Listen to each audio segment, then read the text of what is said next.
നമുക്ക് റെഡിയാക്കാൻ വേണ്ടി ഒരു മിക്സി വന്നതാണ്. മോട്ടർ സ്റ്റക്കായിരുന്നു, കറങ്ങുന്നൊന്നും ഇല്ലായിരുന്നു. നമ്മൾ അഴിച്ച് ക്ലീൻ ചെയ്യാൻ വേണ്ടി എടുത്താ. എന്നാലും നമുക്കൊന്ന് അഴിച്ച് ക്ലീൻ ചെയ്തിട്ട് നോക്കാം കറങ്ങുമെന്ന്. ഓക്കെ,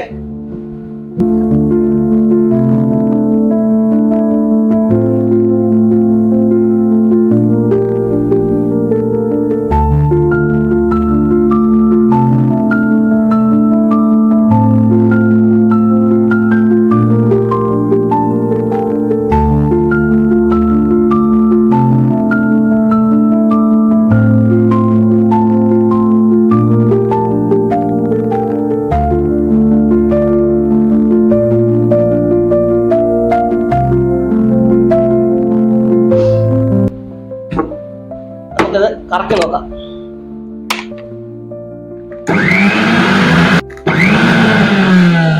എല്ലാം വർക്കിംഗ് ആണ്, കംപ്ലീറ്റ്. ഓക്കെ.